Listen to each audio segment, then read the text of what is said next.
Hi, in my last video I talked about risk identification and risk response strategies, right?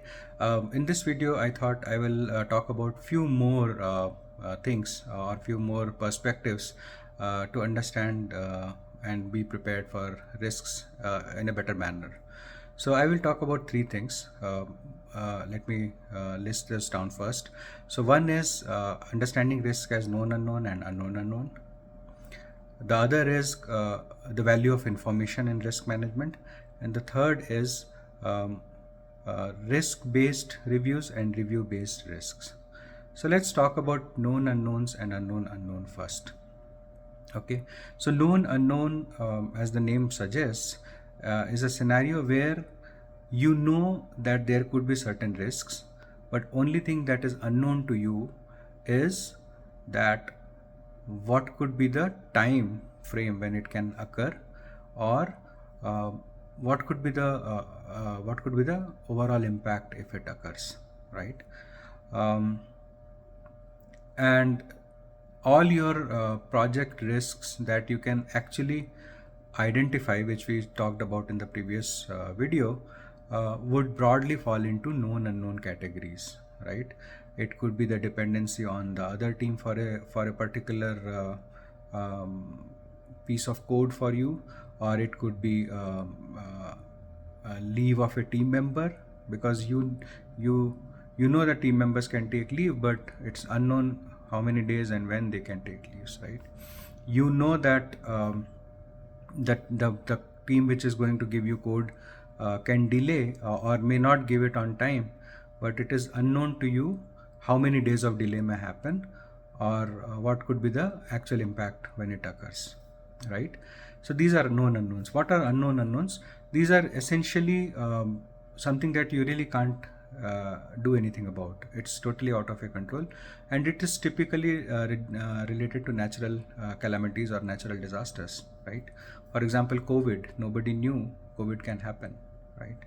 So how are these kind of risks handled? Usually, senior management prepares a contingency plan for that project, or they buy insurance for such risks if they occur. So that's how known unknowns and unknown unknowns are handled. Let's come back to value of information in risk management.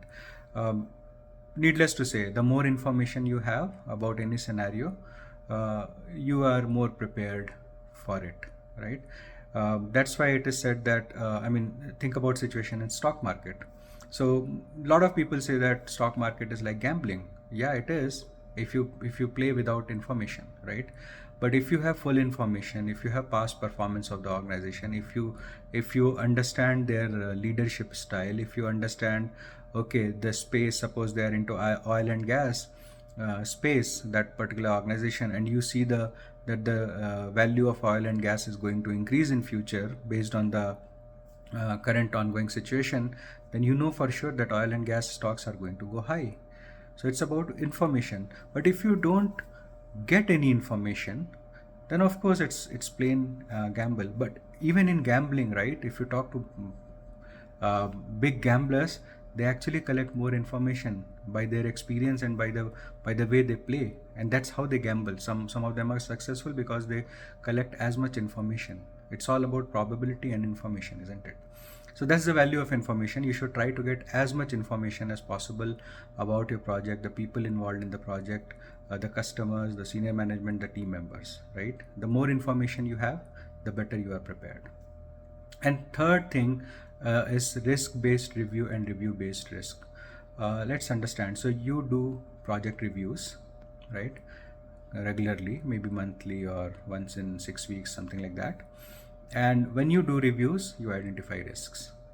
Okay, so that's a regular scenario. You your quality team or your PMO team or somebody senior did a project review, and you came across risks in your project, and then you start tracking it and managing it.